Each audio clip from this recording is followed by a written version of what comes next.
See, and Kufra already first. Uy, tanggal agad yung mga tanks. That's gonna be a pretty big deal here for Blufire. And as expected, NXP Solid nga dito, ang ginagawa nila, tinanggal na nila yung Reynos dito. This is really just going to be the meta bans for their side. Pero for Blufire dito, they're adjusting. They take out Yawi's hero, Kufra, tapos tinanggal nila yung Selena ni Chester. That's right. So, there's a bit of a thing here na medyo pinapatay nila yung tempo ng NXP Solid dito sa pagkuha netong pagban netong mga heroes na to. Kasi, tatandaan natin, meron pa ring lucky factor kasi ang Selena eh. Sometimes, pabato ka ng pana if it's in the right timing, right place, in the right time, may tatamaan kang isang malaking target, then that's going to be a kill for you. Yep. Most of the time, actually, you would know that. I think it's very important to know that aside from Selena, Farsa din is one of the most highly contested supports here in this meta. Because I think it's so big that, especially if you're fighting against Chester, I think dapat iban mo yun. Pero I think bibigay yata ng Blufire yung pick na yun kung sakali. Especially if NXP doesn't ban it out. Unless may tinatago bang Farsa plays ang Blufire na hindi pa natin nakita. Although, the times they picked Farsa before, I don't think it was as successful. I think that's gonna be something that they don't want to pick out right away. And Chu, I think magkakaroon tayo ng konting agawan in terms of the carries as well with a shared hero pool of Chu and H2O. That's gonna be, ano may mabibilang natin dito, yung Lancelot, yung Yisan Shin, and I think yung Claude lang talaga yung nag-iisang hindi nila kailangan yan eh. Hindi nila, ang tawag doon, hindi sila magkakaroon ng agawan eh. Blufire right now, Farsa nga oh, yeah. ano ang kukunin nila? They could go for a Thumbs. Khalid is there. Na alam natin, Secret naglalaro din ng Khalid to. Yeah. So they can just pick that up. Pero for NXP Solid, you're giving out a Thumbs. You're giving out a Yuzhong. To be honest, Blufire dito can go for a Yuzhong. Yuzhong, oo nga no, hindi napansin si Yuzhong dito. So pwede nila kunin to. Okay. For the NXP Solid, Yeah. I'm actually thinking of a Khalid and a Thumbs. I think naglalaro sila doon just because there's a big emphasis on getting a good side lane. Kumbaga yung side lane mo kapag ka napatatag mo yan at hindi ganon kadali, sabihin natin tibagin or pauwiin, hindi nila makokontrol kasi yung mga turret sa side lane. So, right now, it's going to be the Yuzhong, the Thumbs, and the Khalid. Yep, predicted yung mga picks na to, no? Ito yung mga well, picks na pinagsasabi. Well, it's there. That goes to show, diba? Ito yung meta picks. And they really are sticking to what is going to be meta. And that's not a bad thing. I think that's not a bad thing, especially considering Blufire right now. As much as possible, they will want to play comfort. Comfort sana, kung kaya, para sa Blufire. Kasi, if you can't find yourself, find yourself in your tournament, hanapin mo lang sarili mo nung ginagawa mo sa rank games. Paano ba ako nakadating dito sa MPL? Ano ba yung ginagawa ko dati? That is true. Subukan nating paganahin, malay mo. Tingnan natin. Pero for Blufire dito, time is running out. Siguro Atlas in the Chango. Lancelot na, kinuha na nila dito. And they will go for the Chango. Okay. So, ang ganda na ng invade potential dito ng Blufire. Just because they got the Chango and that Lancelot. That's a lot of pressure, no? That's a lot of pressure. Pero especially when taking buffs. Pero kasi, ang nakikita ko dito, isang side date pa lang yun na secure nila. NXP Solid, I like to adjust. Yep. They are actually already on the Lolita. Meron kay Chang, I-block nga natin yung meteor shower mo ng isang malupit na shield. So, I think Blufire actually, they got something when they got the Lancelot. That's good. Pero this is almost a sure Yisan Shin for H2O. There's just no way that you don't take the Yisan Shin at this point kasi you want that map control, especially kung meron kang malilikot na hero tulad ni Lancelot and may mga rotate na kanyon tulad ni Chang'e, right?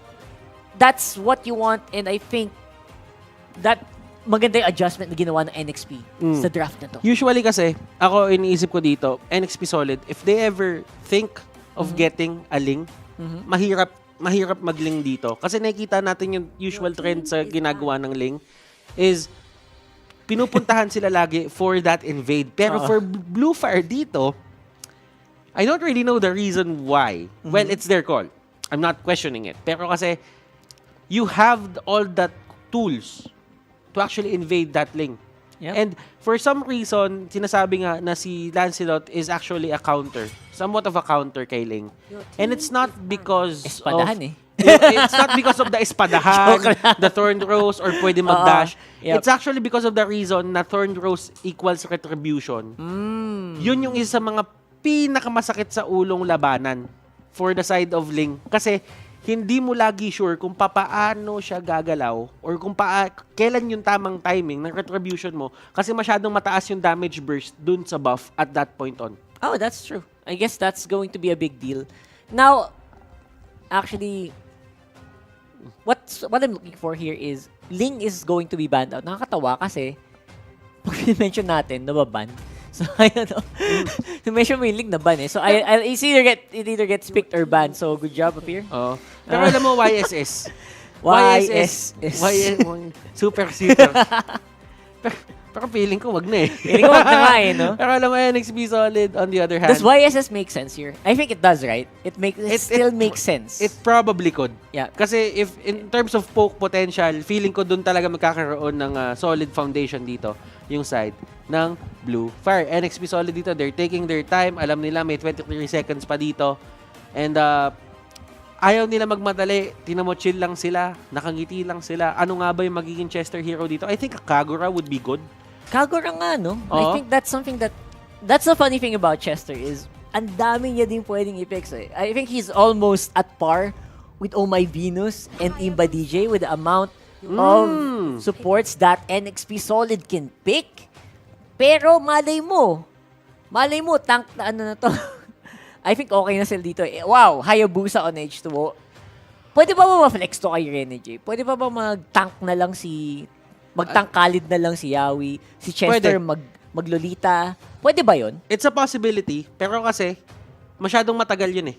Para kay masyadong matagal para kay Hayabusa na ilagay mo siya sa gilid. Sa bagay. Hindi na 'yun yung ginagawa ngayon. Hindi yung usual ginagawa niya. Dati nilalagay siya doon kasi kaya niyang mag-sustain ng sarili niya doon. Matagal, oo. Ng matagal na hindi siya masyado nabibigyan ng focus kasi.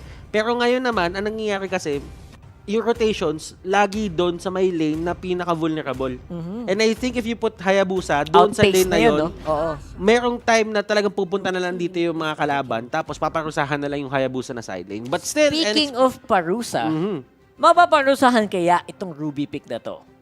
I think this might be a problem. What do you think about the Ruby pick? Ang daming pumipili sa kanya. What do you think about it? I think the Ruby pick is super situational. This is a pick that easily gets punished nga eh. Kaya sabi ko nga, di ba, mapaparusahan kaya. Kasi tingin ko kayang maparusahan ng lineup ng NXP to with enough damage, especially with the Valier pick. Pero you have to take note na itong Blufire, they have a very tanky lineup because of the Baksha and the Ruby. Not to mention si Secret on this Yuzhong is going to be super difficult to take down as well. Tas malikot pa siya. And walang panghabol masyado yung NXP doon sa Chang'e kasi ang pang damage burst nila dito is mostly on the Hayabusa. Yeah. Right? And Hayabusa, he needs to pick. Do I just go for the Chang'e? Pag ginawa ko yun, pag ultimate ako sa Chang'e, yun na yun. Paano na si Chu? Paano na yung Lancelot? So, interestingly, tama nga, si Chester nga naglulita. And that's interesting because it's going to be Yawi on the Valier.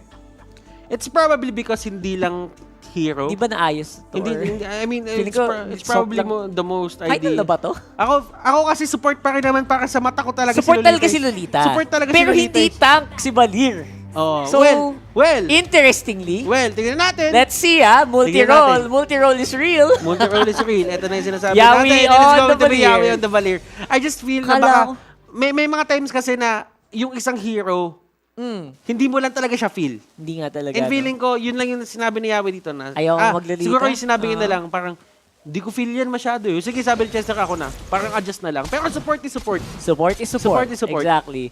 So here we go, Blufire NXP Solid. Game 1, mga kaibigan. And nagkakabaliwan na agad. Sa draft pa lang. Akala ko nagkamali.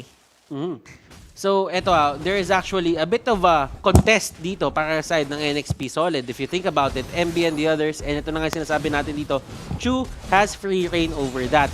Pero kung iisipin mo dito, merong away na nangyayari sa may gitna. They can actually go for this. And look at this, Storm Rose to the dashes. Goodness gracious, Blufire dito, very aggressive.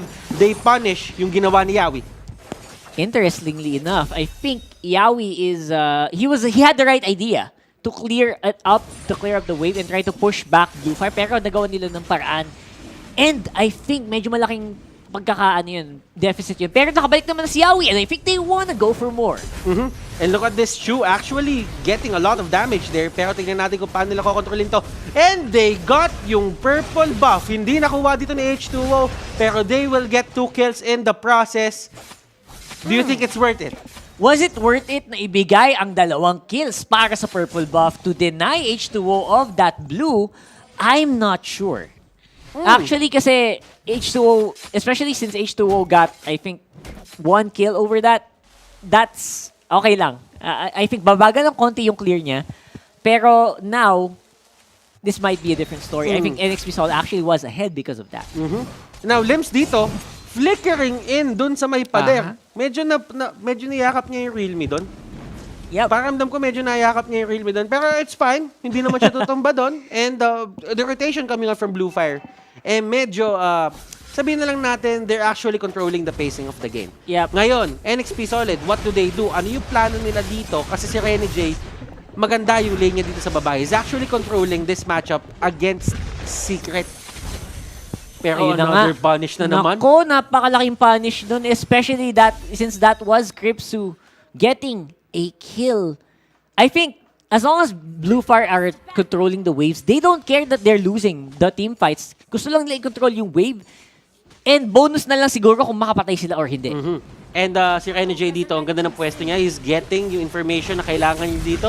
They go in. He actually gets it. Chu actually gets that. Tingnan natin dito kung paano nila paparusahan to. And Chango will actually go down at the hands of the Hayabusa. Tingnan natin kung lalaban pa sila dito. Secret will just go away. Hindi na nila pipilit yung issue doon, Rockard. Palitan ng palitan na. I think it's difficult to say who's really ahead in this game, even though, looking at the map, they are going to go for Limbs right away. The punish on that Ruby is so critical. At nakuha pa rin ni Chu yung kanyang buff. And that is... The supports dito, medyo nagkakaroon, yung mga tanks, yung mga supports, nagkakaroon sila ng mga oras na medyo talagang na-go overextend sila. They really want to do something. But, ang pinaka-naging problema, Rockheart, is they get caught off guard. Oh my God.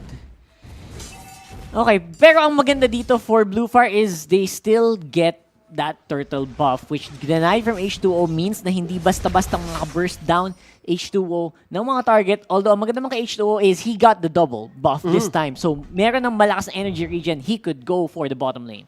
They could actually go for the bottom lane. That is true. Pero dun sa may taas, nagkakaroon din ng onting, not onte, pero a full-blown push on that side. Secret dito, tatakbuhin niya na lang yan. He's not going to risk that. Bibigay na lang niya. Kasi patas naman na eh. Nakuha na yung taas. So, might as well just give the bottom lane turret. Oh, MB on the back foot. Look at that. Kripsu forced to flicker out and they are still fighting over that orange buff. Talagang ayaw nilang ibigay kay H2O yung resources na kailangan niya para umunlad. Right now, purple lang ang hawak niya. They know that they have to. Ito yung sinasabi natin eh. Kumbaga, kung gusto mong i-shut down yung mid lane, you get all the buffs. Pero kasi ang nangyayari dito, Rockheart, for the side of NXP Solid, yung side lanes. Side lanes, Yung side lanes nila matibay. Tama. So that means, Blufire dito, yes, they're answering one thing. Pero you're not looking at two things na nandito sa may gilid. Although there's another fight happening here, ayaw talaga nila magbigay ng oras para huminga. Tama. I think what they're doing is they're trying to force MB on the top lane and Renegi on the bottom lane na umikot pa mid lane. Pumasok dito and that is going to be the shadow kill and enough yung damage dito in H2O. And ito na nga, sinasabi natin, he knows what to do at the right moments. H2O getting 4 kills na dire-diretso dito kahit walang blue buff. Yep, priority on to damage output. I mean, you don't need to get the buff all the time naman. As long as you can get into position para makakaroon ng kill, okay lang yun. They're doing that right now at NXP, waiting on the turtle as it spawns. So they actually try to go for this. Lancelot, si Chu, wala siya sa area. And he is actually going to not be there pagkat retry dito na H2O. Pero nandiyan na din yung Dragon. Let's see kung ano mangyayari. Look at that Phantom execution. It will hit a lot of people. Rene J will be the next target here. Secret nandun sa may pinakalikod. Let's try to see kung ano ba mangyayari dito. And look at the regen coming up from Rene J. Tignan pa natin. The Thorn Rose is there. The triangle motion. Pero sabi ni Secret dito, kakayanin ko pa to. But H2O has something in mind. Lumabas siya, pumasok siya. Tapos lumabas siya ulit. Ang daming beses pumasok doon ni H2O. Yeah, paulit-ulit. I think mag-cooldown na yung ultimate niya sa duration ng team fight na yon. Sa sobrang tagal, they can actually get back on the fight right away. And with the backup of Fuzakin, mapupuwersa nila NXP pabalik. Actually, hindi pa yata. Gusto pa lumapat. Round 3, bro. Round 3. Ako hindi pa ako tapos eh. Di ba pagod? Ako, pakiramdam ko pwede pa eh. Round 2 kaya. I can do this all day. Pero may round 2 pa. May round 2 pa. Mamaya pa. Pangatlo na nga yun eh. Actually, medyo. Pangatlo na yun eh. Ano ba? Parang yun ba yung pangalawang full blown? Feeling ko eh. Oo eh. Halos eh. Sige. Nakapag-ultimate na siya ng... Tama. Grabe yun. Tuwing nagko-cooldown eh, no? I like it. I like the tempo that NXP is showing right now. Blufire, hirap na hirap mag-keep up. Ito naman si Limbs right now. Hindi din makabawas dito sa backline ng NXP kahit kitna na siya. And Chu dito, MB, getting caught out. Nandun siya may gitna, lumuhod siya, pero hindi enough yon. And here comes H2O. You see, gonna get a lot of these kills. Phantom execution. They will actually get Lancelot, and that is going to be a triple kill for H2O. Naikutan ng malupet di H2O here. And I think hindi handa yung Blufire sa magpasok ng Hayabusa doon sa tower na yon. And that is why you pick this up. Hindi pa tapos! Walang pagod, no? Walang... He can do this all day. He can do this all day, pero Gillette instant replay. Hashtag shave the day. What happened? Parang Rockhart. I think ang big deal here is the AoE damage that was already set up by MB. Sobrang laking bagay when he was going for that top lane. Sabi ni MB, hindi ko kailangan i-take down itong mga to, pero alam kong papasok na si H2O. Okay, I just need to hold on for a bit, and then i-clean up to ng kampi ko. And that is going to be the Numenon Blast. May stun niya pa dito rin sa Ben si Chu, pero Chester, is this worth it? That is the question. H2O going in. Tignan mo yung Meteor Shower dito, nagkakabatuhan. H2O in front of 4 people. That is not where you want to be kung ikaw si H2O. Pero si MB dito sabi niya, babawi kita, pero hindi lang ako makakadive. Kasi yun masyadong malalim yun. Medyo negative na yun. Negative na. Pagka maganong kalalim, negative na yun. Pero I think at this point, hindi ko alam bakit pero ba hindi pa rin ganun kalaki yung lamang sa gold. I think 1k gold is, considering ang daming nawasak sa Blufire, feeling ko ang daming beses nilang natalo sa team fight. I wonder why that is, right? Ramdam ko kasi dito yung NXP Solid, ni-invade talaga nila. Sinusubukan nila i-invade yung Blufire dito. Kumbaga, yung ginagawa kay H2O kanina na kinukuha sila naman. So that only means, yung mga monsters mo hindi mo nagagalaw. Kasi sa totoo lang, yung Blufire dito, parang nagkaroon na sila ng time na hindi na sila nakakapasok dun sa base ng kabila. Sa jungle pala, hindi sa base. So wala na, hindi mo na kayang ma-denayan itong Hayabusa. And now, because of that, yung Hayabusa, kaya nang mag full steam ahead. Kumbaga, kaya nang dumire-direction ng laban because the energy just keeps regenerating dahil lagi nga siyang may buff. And alam mo, si MB dito, sabihin na lang natin, 316 ang kanyang galawan. But still, that is going to be the Festival of Blood. A lot of regen coming out for his side. Mahirap Limbs dito at a 045. Pero kasi as long as naitatank talaga ni Limbs yung mga damage output na ginagawa dito ng NXP Solid is doing his job. H2O going in. And that is the power of a Hayabusa. Ang dali niyang mag-push ng turrets, pero that is going to be the Lancelot going down. Tingnan mo yung secret dito, isang dragon na lumilipad. Nag-drawing ako niyan, pero muntik na akong masisante. Rene J on the other hand, pumaharap dito sa 5. Yep. Actually, hindi 5. 3 na lang pala. 3 na lang. 3 na lang at that point. Pero si Rene J gusto pa rin. Makunat ko, yeah. Makunat si Kuya Rene J. And now, the rest of NXP, hindi naman nabawasan. Kaya lumaban sa gitna. Wow! They actually go in nung nahatak. Sabi niya, sige, sama kami. Bro, sama kami dyan. Bro, sama kami dyan, ha? Libreng flicker. Bro, sama Libreng kami dyan. flicker in, man. Blufire dito, they look good dun sa early stages ng laro. Pag-usapan natin yung Blufire dito, nakikipag-trade sila eh. Paulit-ulit. Paulit-ulit, nagagawa nila ng paraan, yung mga bagay-bagay na hindi sila malamangan ng todo dito ng NXP Solid. But the thing is, yes, nakokontrol mo si H2O, but the time na nakuha ni H2O yung Shadow Kill, gumawa na si H2O ng mga paraan para makakuha siya ng sarili niyang mga kills. Ma-convert niya yung shadow kill na yon na every time nag-up yun, may kill siya nakukuha. And hinahanap niya lagi si Crypso. And once Crypso goes down, actually malaking bawas din ng Blufire ang nawawala. Eh, mapapansin mo, that's been happening, and Secret naman hindi din makapagtagal sa gitna ng labanan dahil kayang-kaya siya ng damage output ni Yawi and ni MB. So, right now, Blufire, do you have what it takes? That is the question. Secret dito. Tingnan natin kung paano niya haharapan dito NXP Solid. Feeling ko, si Secret dito yung may napakalaking role. Kasi kailangan niya gamitin yung Dragon. Yung Dragon nahahawi sa lahat. Tama. Pero ang problema, yung Dragon, ang lambot ngayon. Pansin mo? Huwag mo sabihin sa akin. Hindi kasi yung bawas, hindi yan matangke. Usually yung pag dragon form, di ba? Hindi kayang tumagat ang kunat niyan. Pero kanina nanlambot dahil kay H2O and kay Yawi. Grabe talaga. Alam mo, na-shadow kill din siya ni H2O eh. Yes, yun nga yun. Yun yung isa mga problema. Kumbaga, nagagawa naman ni Secret yung trabaho niya. Nasa front, oo. But, right now, bakit nga ba nagkakaroon ng onting problema dito yung side ng Blufire? I mean, hindi na lang onti pala to eh. Malaking problema to on their side and they actually get that pull on Chester. Pero they did not convert that into a kill. I think yung frontline nila hirap na hirap din sa damage output ni Yawi dito sa Valier. I think kanina parang kayang pumasok ni Chu pero pinupushback siya lagi nitong si Yawi. I think nakatutok lang si Yawi either kay Chu or kay Limbs or kay Secret. And they're just ignoring Fuzokan altogether. And look at H2O going for another shadow kill. Nominon Blast on 2. Dinominon Blast ka na. Binuhangin ka pa. Welcome to the beach. Welcome to the beach. Welcome to the beach, Blufire. Nako And po. this might be it, ladies and gentlemen. Tignan natin dito kung paano yung defton ni Crypso. He doesn't have enough damage for that. MB dito, just clearing up the wave. Walang minions. Part 3. Yep, it's time, I think. And this time, meron ng backup from the top lane. NXP closes this out against Blufire 1-0 on the first game for today.